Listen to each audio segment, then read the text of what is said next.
the latest in our Sage Talk series, which addresses the question, can we really know anything in an era of fake news?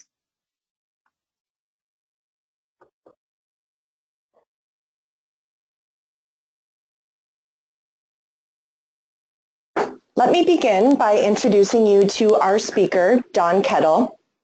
Don is a Sid Richardson Professor at the Lyndon B. Johnson School of Public Affairs at the University of Texas at Austin. He's also a non-resident senior fellow at the Volcker Alliance and the Brookings Institution. He has received 3 Lifetime Achievement Awards from the American Political Science Association, the International Public Management Association for Human Resources, and from the American Society for Public Administration for his significant contributions to the field. Don holds a PhD in political science from Yale University, and prior to his appointment at the University of Texas at Austin, he taught at the University of Maryland, where he served as Dean of the School of Public Policy. Don has also consulted broadly for government organizations at all levels in the United States and abroad, including most recently at the U.S. Department of Veterans Affairs. Before we get started, I wanted to let you know that this webinar will be recorded and archived for future viewing. We will be sending a link to view it and to access the slides to all registrants in the coming weeks. In today's talk, we'll be discussing the topic of fake news. After hearing from Don Kettl, we will move on to a question and answer session where Don will answer questions that you've submitted via the question and answer box, as well as those you tweet out using the Sage Talks hashtag. We'll do our best today to get to all the questions, but if we're not able to get to all of them, we will allow Don the opportunity to respond to those offline, and we'll include a link to his answers after our event. So without further ado, let me turn the mic over to Professor Don Kettl. Thanks very much, Jen, and I appreciate that introduction and certainly appreciate the chance to talk with all of you either this morning or this afternoon, depending on where you might be sitting. And I want to talk about this issue of fake news and the problem, probably even more fundamentally, given all the criticisms, all the battles, all the debates over the issue, about given the fact that fake news has become such a big and important issue, whether we can really actually know anything about what's really going on out there. And I want to begin with 3 points. The first is that it's increasingly popular not only to talk about fake news, but to talk about it as the Trump era phenomenon. But the fact is here, in terms of trying to decide about facts, fake news is not purely a Donald Trump phenomenon. If you go out and check on Google and just search for fake news, there's 65 million hits. And that tells you something about the fact that this is something that's much bigger than a Donald Trump phenomenon, much broader kind of issue that we're trying to deal with here. Then on top of that, we have a broader issue where the problem here is that it's not something that's new. It's something that Octavian has used against Cleopatra. Turns out that way back in the good old days, either in the 1960s when they were filming the famous blockbuster or bomb, depending on your point of view, movie about Cleopatra, and what we have is a movie where there was a story about the battles between not only Antony but also Octavian, and the issue is that we've got a problem of trying to figure out how it is that these 2 folks ended up trying to deal with these issues. And it turned out that Octavian used fake news against Antony as a way to try to undermine his ability to wage war against the rest of the Roman Empire. And so what we've got is a situation back even then where fake news back in the days of the Roman Empire was something that was used to try to undermine candidates. The third thing is to note that it is not purely American. We have an issue here that is not only just American but worldwide. What we've got is a broader issue here about trying to figure out what it is that's going on more broadly. The European Commission has charged the Hungarian government with false claims, and so the problem is that we've got a challenge more broadly that goes way beyond the United States and goes into battles within the European Union. And the problem is is that the British government has its own rapid response unit now to counter stories that are viewed as fake news. And so the problem here of fake news is something that is clearly, absolutely, positively not purely American. What we've got then are three issues. First, that this is not purely a Trump issue, even though it's often presented as one. The second is that it's not a new issue because it goes back even to the days way far into the past of the Roman Empire. The third is that it's not something that's purely American because it stretches into Europe as well. And so if we look at these broader issues, the question is why more fundamentally is going on and trying to figure out and see what's going on. So one question that I want to ask first is, why does this fake news label stick, and how it is that we have, in a more broad sense, as this battle over fake news? What is it that really makes it as popular, as focused, as broad as we have in a much bigger sense? So, first, why does the label stick? And to examine that, we have this issue about news. And when you start putting news on something, it suggests something is trustworthy and something that is dealing with the broader questions of things that people think that they ought to be able to know. Think that people ought to be able to understand, that news suggests something that is trustworthy and that people ought to believe. The broader issue then is the question of what it is that makes it fake. And the advantage in terms of at least labeling this is that if you label news as something that's fake, it turns the whole issue on its head. And let's see, if you give me just 1 second, I need to take care of one technical thing here on top of that. We're working on trying to get slides, because I'm not sure all of you can see the slides as they come up. So we are working on trying to get that set. So now I'll continue as we're working on the technical issue here on top of that. And now let me see if we can try to do this and see if this actually works for everybody. Good, I think we are back in business. We are hoping that everybody can see the slides now. So the point here about fake news is that first, news suggests something that's trustworthy. Fake suggests that something that you would think would be trustworthy isn't. And so calling it fake news is this wonderful turn of phrase that really turns it on its head. But it's something that, as I suggested, is not just Trump. It's not just new, and it's not just purely American, but it is something that's really going on. And the problem here is that some news really is fake. There are things that are presented as information that people want you to believe, which turned out not to be true. There are things that, as you look more broadly at the bigger issues, are things that that even news media outlets that try to do their own reporting don't get right all the time. The fact is that every news media of every kind sometimes makes mistakes. Every newspaper, every broadcast source, whether it's CNN, whether it's Fox News, whether it's the New York Times or the LA Times, whether it's Politico or any source that you want, everybody somewhere, somehow is forced in a position to say, whoops, we missed that one. We didn't get the story quite right. We need to do a little bit more reporting. Even All the President's Men, which was responsible for bringing down the Nixon administration, with Woodward and Bernstein doing their incredible reporting, even they got some of the facts wrong on occasion.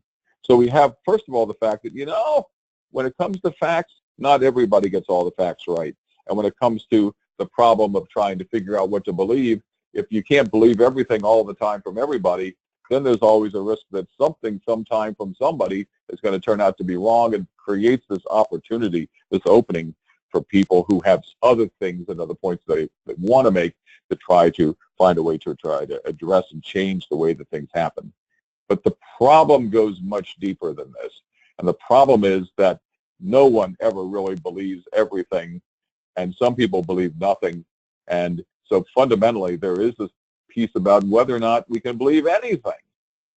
How fundamentally can we try to understand what it is that we need to know? And for those of us who teach students about policy analysis, this is a pretty fundamental question, because one of the things that policy analysis is based on is the notion that one can go out there, study a problem carefully, get to the bottom, share facts that in the end really present information that people can trust, can rely on, can try to find ways of moving forward on. And so the problem here is trying to figure out, if we're teaching people how to do policy analysis, what is it that they can do that people will believe? What is it that they as policy analysts can believe? And how more broadly is the political process going to process those things that we hope are facts? They're going to be perceived as facts, but that in the end one might hope could be persuasive in trying to shape the way in which policies are both made and implemented. And so this problem that no one ever believes everything and some people believe nothing really gets to the fundamental problem of what it is that facts really mean and ought to mean, that can mean in the policy process. Complicated by the fact that as you look further, it's clear that some people simply don't believe anything because they believe that most things that are presented out there are facts that are bought and paid for, that they're hired guns that are out there, and hired guns are going to present whatever information that the people who fund them are going to be able to pay for them to present. It's the challenge underlying all this stuff that suggests, you know what people say is what it is the people who pay for the information want them to say, and that facts are made to hire. And to the degree to which people have suspicions about that, the hired gun problem creates a first kind of issue here. A second kind of issue has to do with what I guess we might call investigator bias. That is, there's a presumption that people are going to present whatever it is that really fits with their own ideology, with the ideology of the organizations that they work for, and that therefore whatever it is that's being presented comes from a certain point of view. One would expect that Brookings, which is a bit left-leaning, is going to present facts in a certain kind of way. Heritage and Cato, which are right-leaning, are going to present facts in a different kind of way. The Environmental Law Institute, you'd expect, would present something that would be a series of facts that would make the case for stronger environmental regulation. And the World Wildlife Fund is going to present facts that really talk about the threats to the environment of changes in climate. So if you look at the information that's being presented by different groups, by different organizations, by people who work for them, there's a basic sense and assumption that investigators bring to what it is that they do a bias that shapes the facts in a way that fits the presumptions that they hold, the ideologies that they believe in, and the presumed biases of the organizations for which they work. And so one of the problems of fake news is that people believe that there's bias in the information that's being presented, that more fundamentally, is any piece of information really straight? Is there anything out there that is free of bias? And this, even from some of the most respected think tanks, creates a sense that, yeah, people say that what they're doing is straight, but the same problem investigated by Brookings and Cato and Heritage may come to different kinds of conclusions, which leads to the conclusion on the part of many people who look at the problem as, the bias of the investigator may shape the way in which things actually work, which then gets to a more fundamental problem, and that's what we might call fuzzy knowledge. And the thing is that no matter how hard we try, there's nothing that we could know from analyses because we can't be 100% sure about everything. Anybody who's ever taught statistics knows that what you've got is the problem of trying to figure what is the probability that a particular statistic in fact is correct, that in fact captures the underlying reality. And everything about statistics is based on the assumption that you're never going to get to 100%, and that the key is trying to figure out just how strong the significance test might actually be. So if it turns out that there's never any piece of information that's 100% clear, then there's always a chance that any piece of information could maybe be wrong, could maybe leave a room, even if it's a small percent, of facts that maybe could go the other way. And this really cuts it a couple ways. There is now a debate, for example, about whether or not climate change is real and whether it's man-made. And scientists, depending on who you talk to, have about a 95 to 98, perhaps even a little bit more percent chance of arguing that, you know what, climate change is real and it is man-made, but it's not 100%. And so the Trump administration now is attempting to put together an advisory group that would be an effort to try to steer things back the other direction. And so the fact that nothing is ever 100% means that there's always a chance for trying to find some crack in the door to argue another point of view. Complicating this is a deeper and more fundamental and an important fact, and that is that the closer we get to the cutting edge of policy problems, the further we get away from long-established facts, the further we get away from deep and well-established bodies of data that point in a certain kind of direction, the easier it is for people to raise questions, because the further we get away from things that are sure things. The more we are in the cutting edge, the more we're likely to have uncertainty in the data and the conclusions and the analysis. And the more uncertain that we are about that, the more room there is, the bigger the crack there is to argue about what the facts actually say. And so, given the fact that most really important pieces of policy analysis are on the cutting edge, then what that really means is that the more they're on the cutting edge, the more there's a chance for quibbling, or maybe even arguing vociferously about what it is that those facts actually say. Complicating this is another piece of the puzzle here, which is a tendency to look in the rearview mirror. Policymakers always want to look ahead. It's all very interesting to them about what may have happened a year or 2 or 3 or 4 or 5 or 10 ago. But what they really want to do is to make a decision today for results tomorrow. But analysts, on the other hand, are most comfortable about generating hypotheses based on the body of knowledge that already exists, using data sets that are as sophisticated as possible. And that creates a fundamental conflict here. And the conflict is this, that the more sure analysts can be about what it is that they do, the more they rely on generating hypotheses from what we already know and using data sets that already exist. And what it is then that generates incentives for analysts to be sure about what they're saying pushes them in the opposite direction from what it is that policymakers want to know, which is at the cutting edge without clear hypotheses about what things are going to happen and how they're going to work and the kind of data sets on which they can rely. And so there's this fundamental paradox in what it is that policymakers most want, most need, and most value are the things that policy analysts are in a position to be able to deliver, and those things that policy analysts are best in a position to deliver may not be exactly what it is that policymakers most need. So this problem of looking in the rearview mirror and the tensions that come with that is something that is a strong and fundamental problem with all this. Then there's the problem of trying to solve the wrong problem. And this gets directly at the question of knowing that the easiest way to solve a problem is to solve a problem that we already know and understand, which may not be what the policymakers want. And this is a variation of my last point, which is this. Not only do we have an easier time knowing what it is that's already out there, but it's also easiest to ask questions about what it is that we already have had a chance to explore. Policy analysts often end up looking at questions that are out of sync with what it is that policymakers actually want.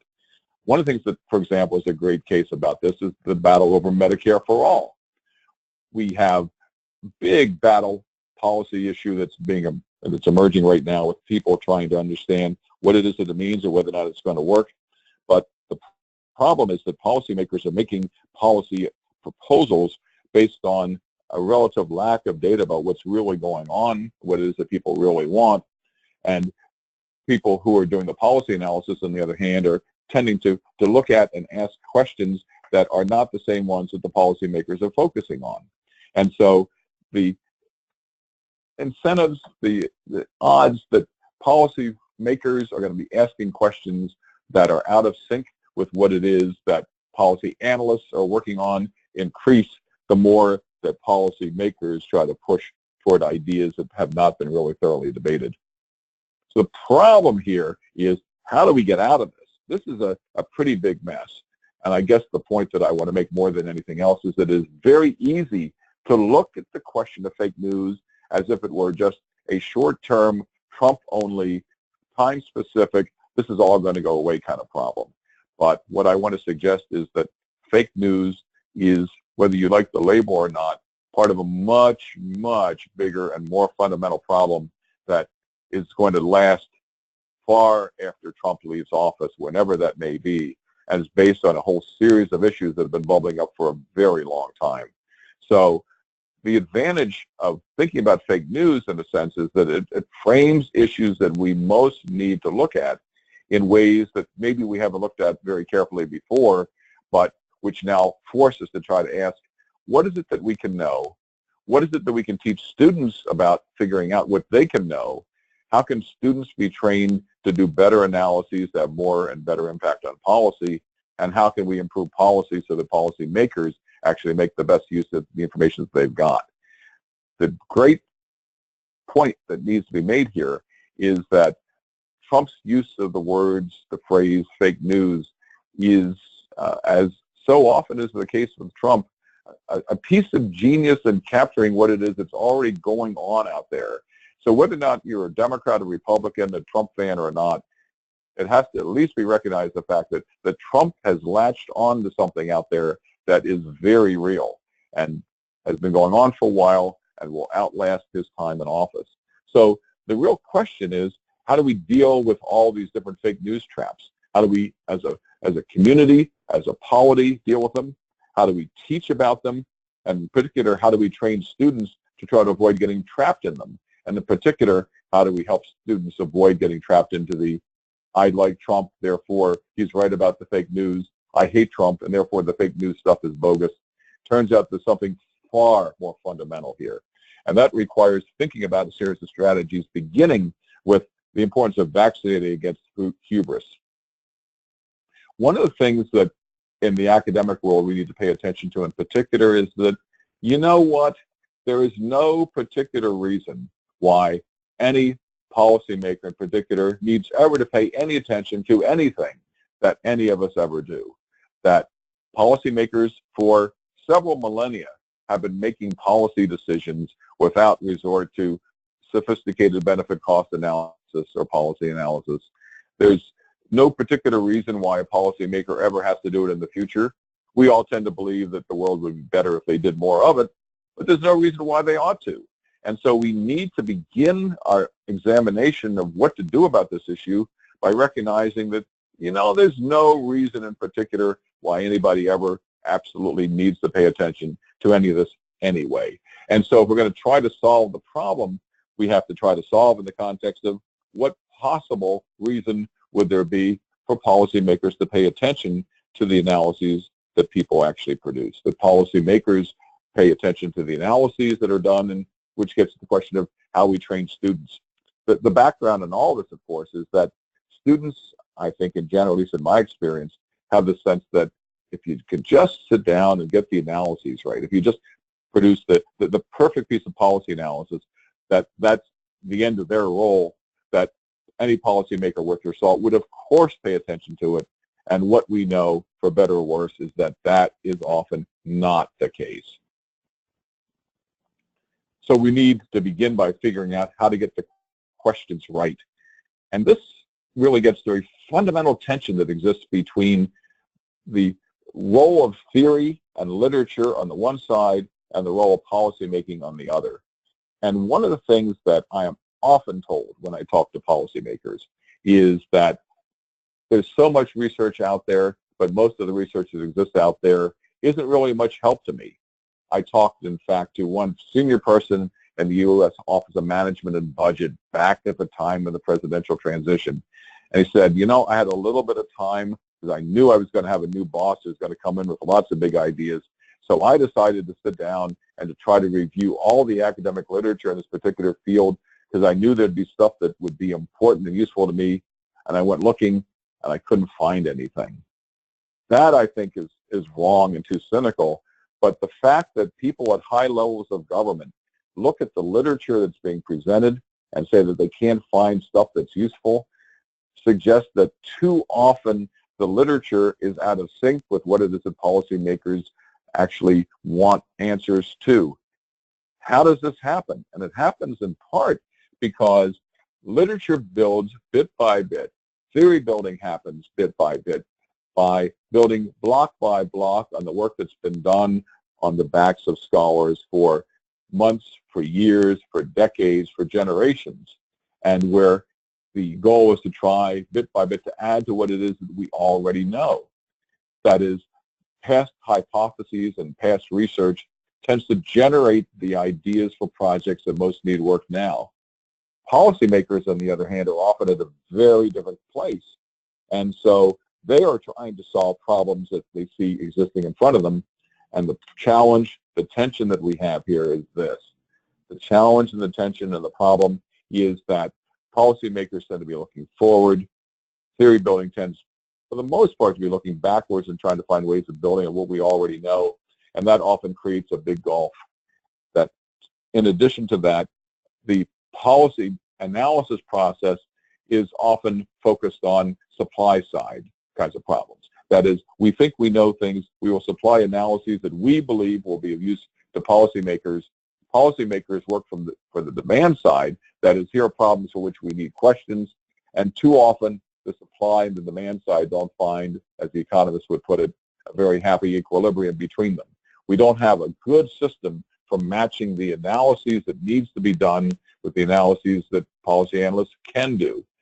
There's certainly no lack of information, no lack of policy analysis, but there is, I'm struck by, an increasing sense that the gap between what policymakers want and what analysts present is not as small as it should be. That in some cases, in fact, that gap tends to be growing. And I talk to lots of policymakers who say, I just really wish I had better information for the problems that I'm working on, and I just don't find it too often.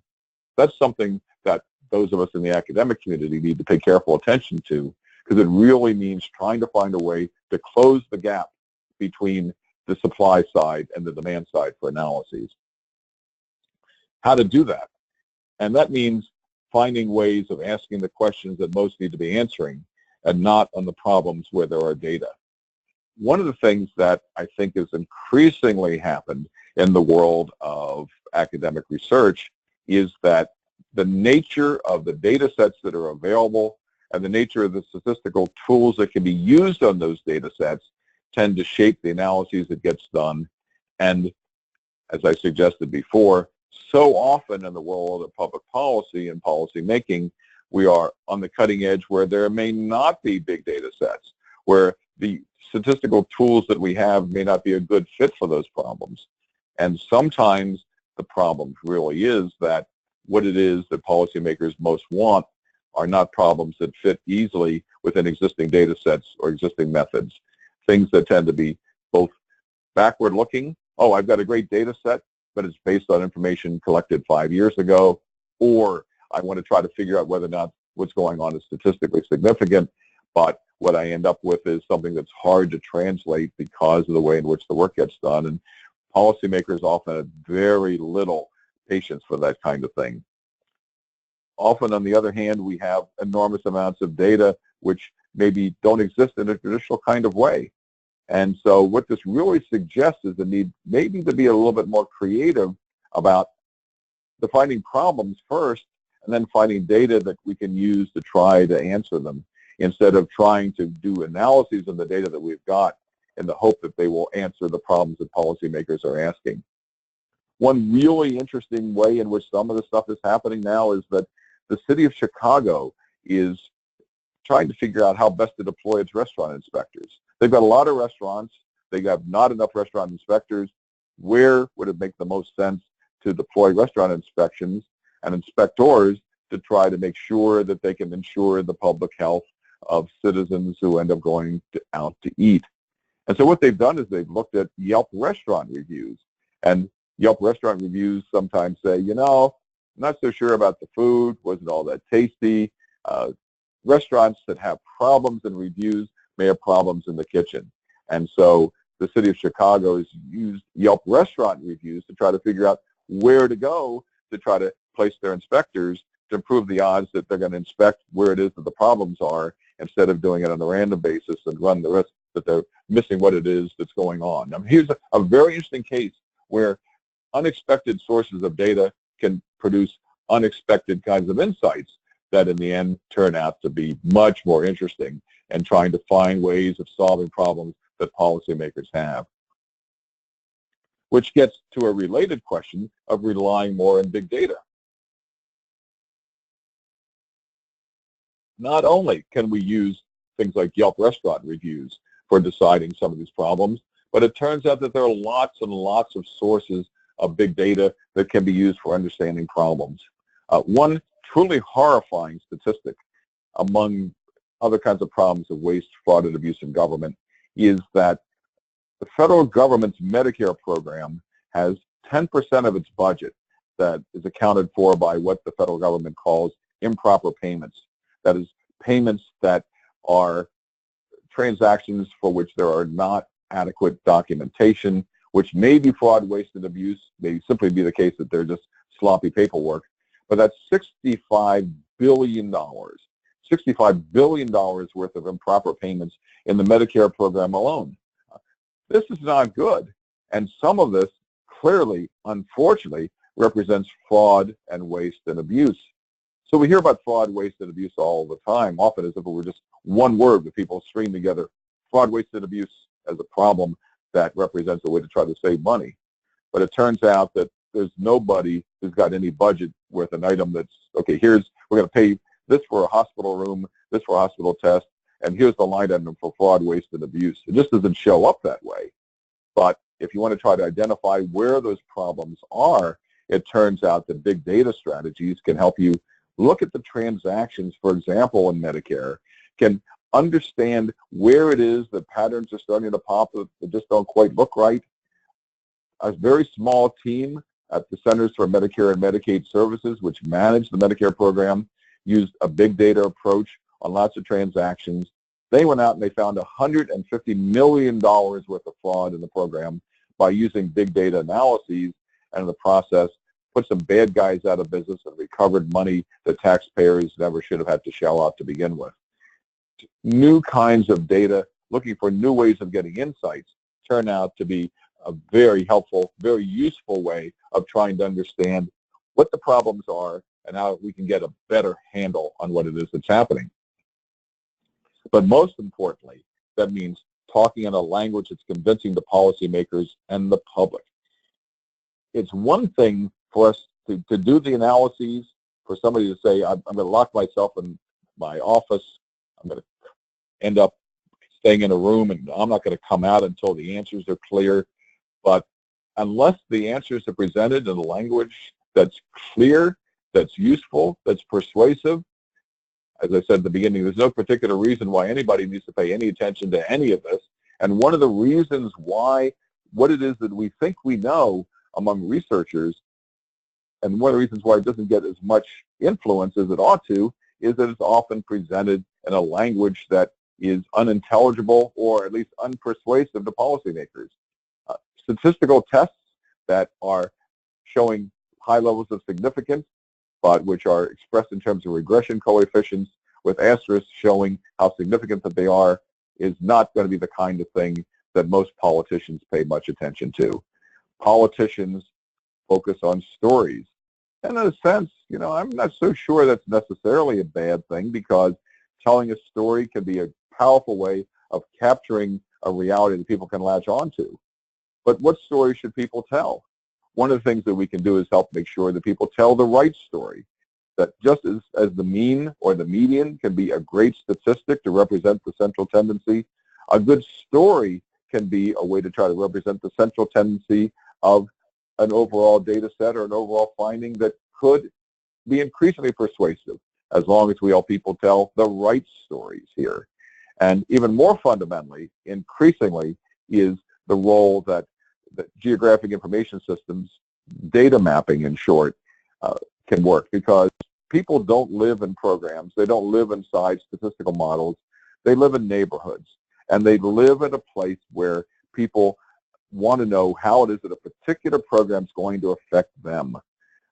I was talking the other day to former Governor Martin O'Malley, who used to run a city stat process in Baltimore, and he said we'd go out into the neighborhoods and we'd present all these data, and we'd map all the data so that people could see what was happening in different places.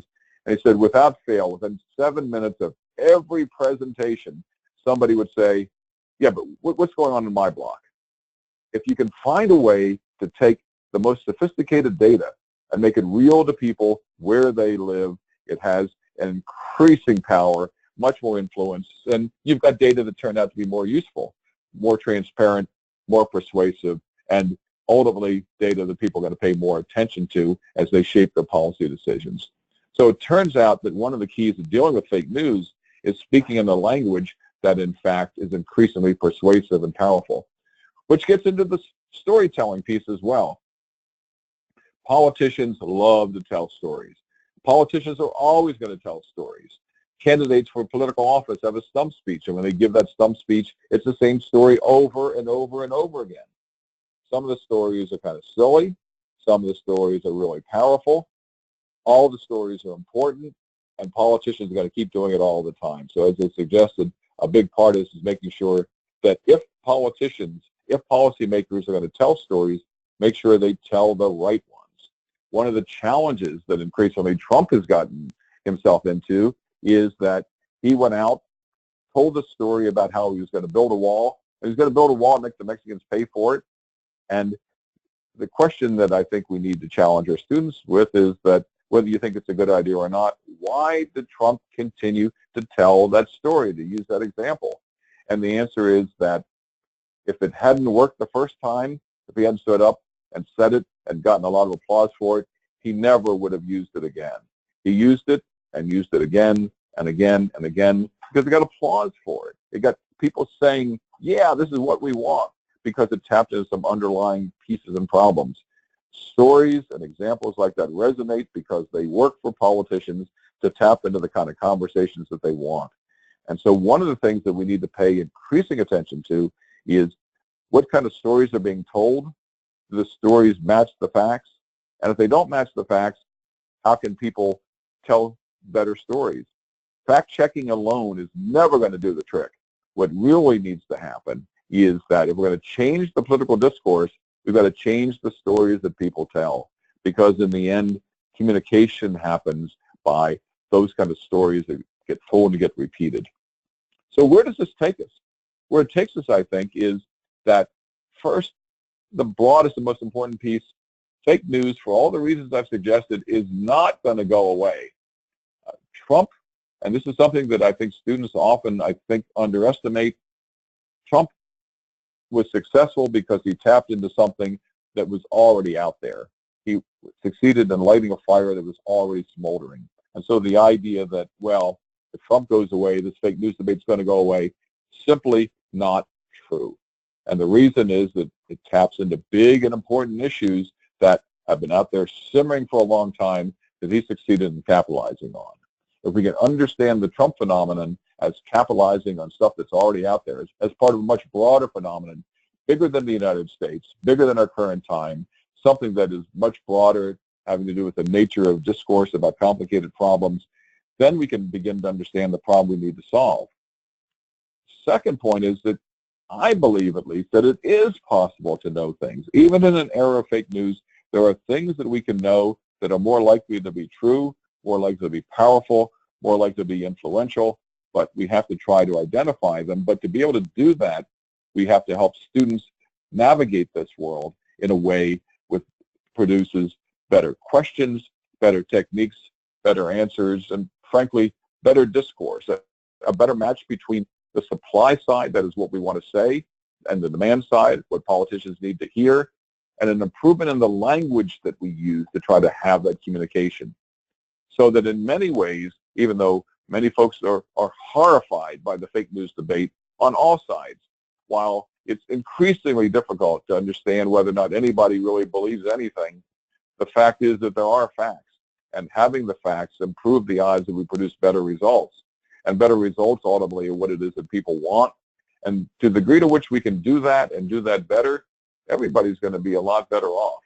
And so ultimately, these are issues that I think we need fundamentally to deal with, fundamentally to recognize with, fundamentally to try to find ways of helping our students try to sort out, and which I think lead to incredibly interesting discussions that are possible to try to find ways not only of making classroom instruction better, but training the students who are going to be walking into this world to be better actors in this world of American democracy.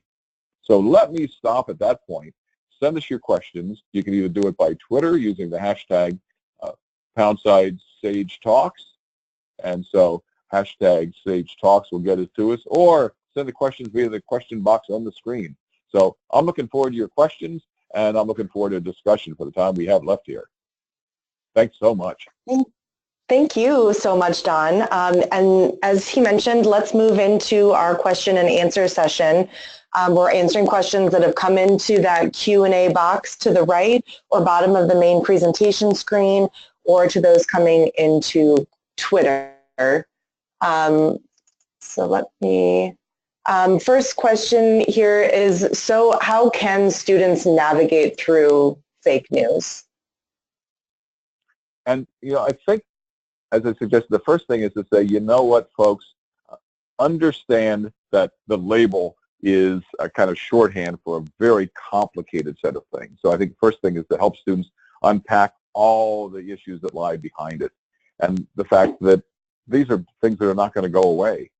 The second is to help them understand that there's no reason why anybody needs to pay any attention to any piece of analysis, and that people latch on to what they do because it works politically for them.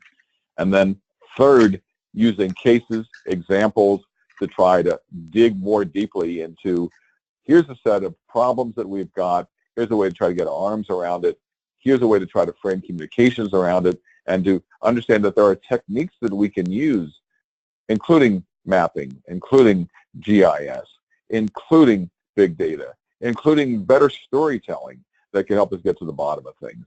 And so I think that the more that we can focus on that, we can help students understand that this fake news question is really a door that opens its way into a much broader and very interesting set of puzzles that students can learn how to navigate better. It's not only understanding how it happens, but how it is that they, as future policymakers, future analysts themselves, can navigate the world that I think increasingly is just simply not going to go away. Okay, thank you. And so on the topic of hired guns, how do you get away from people thinking that any content that is funded is biased? How can you kind of attack that bias? And not to be too cynical, and let me say something that's stronger than what I believe, but any kind of analysis inevitably has some bias in it, whether we like it or not. This really goes back, by the way, to arguments that Ed Lindblom made a long time ago in his arguments about incrementalism and muddling through. And what he really argued was that, you know what, any effort to be completely comprehensive, completely straight, completely unbiased, inevitably is impossible, because you can never know everything. You can never look at everything. You can never analyze everything. You never look at every single thing that needs to be included in any kind of piece of analysis. And so if it's a case that you can never know everything, then what is it that gets left out? Because anything that you leave out ends up introducing a bias of some kind, maybe subtle, maybe unintentional, but understanding, therefore, that any piece of work that gets done inevitably has got some kind of bias in it. So what is the bias? What is in there? What is not in there? How does that shape the analyses? And looking at bias is something that sometimes is not intentional, but sometimes accidental, which helps us to understand the way in which maybe a piece of work may be steered. One of the things, I had a long talk one time with a president of a think tank in Washington, and he said one of the things that he loves of his folks working for him, and which people have a very hard time doing, is figuring out inside somebody else's analyses where the holes are, where the assumptions are, how somebody got to a conclusion, how somebody on the other side got to a piece of conclusion and argument that really doesn't fit at all with what it is that another organization wants to argue. If you know how somebody got to the conclusions that they've got, it can tell you in a very powerful way what it is that is the implicit or sometimes explicit bias in their work, and helps you become more careful about the biases that you introduce in your own work as well. So if you start from the assumption that no matter what you can do, nothing is ever going to be completely straight, completely comprehensive, completely without bias, you can understand what kind of bias gets introduced, what difference that makes, how to avoid bias in your own work, and how ultimately, I think, to try to improve the kind of a conversation that we ultimately have. Okay. And so there's another question. How does the rise of fake news challenge our political debate? To what degree is it a sign of rising distrust in ways that hamper our political discourse? And this is something I really worry about. I worry a lot about it because if you take anything that you disagree with and say, it's fake news. Why is it fake news? Because I disagree with it. It's one thing to say, I disagree. It's another thing to say, I disagree because the people who produced it are bad, are evil, have bias, are out to get me. The degree to which you introduce that additional kind of twist on the facts and the argument about the facts, to that degree you make it that much harder to have a civil political discourse, and that's just not healthy. But on the other hand, as I suggested, it's not like this is new. I mean, the Romans used to do it, and if they did it 2,000 years ago, and if it turns out that it's something that's been going on long ago, you could watch a lot of the great movies about the English kings and queens, and there's a lot of fake news that ends up creeping into some of that as well, where Henry VIII or some of the other battles at the time would spin out stories that advance his own particular point of view. Then you know that some of this is not new. And so I'm not sure whether it helps to suggest to students that this isn't new, but it's important that they understand that this isn't a phenomenon that happened with the election of Donald Trump. Trump's just great success was putting a label on it that turned out to be more successful and having people pay more attention to it. The really important thing is that we understand that there's a reason why this happens, that it's been happening for a long time, that still there are problems that have to be solved, and ultimately, to the degree to which we can focus on real-world, real-time problems where people want to have solutions. I want to be able to turn on my tap in the morning and have safe drinking water come out. We focus on things we know we need to do and focus on how to do it. To that degree, I think we can improve discourse, and I think focusing more on outcomes, what it is that government's doing, and making government have the capacity to do that better is the best way to try to deal with the fundamental questions of trust. Because if government works, people trust it, they like it, and are more likely to support it. Great. Those are all the questions that have come in. I want to thank everybody for joining us for today's Sage Talk. Please be on the lookout for an email that will include a link to view this entire webinar on our website, as well as answers to the questions that we have discussed today. Thank you for your attention. We hope you'll join us for another Sage Talk webinar again soon. Have a great day.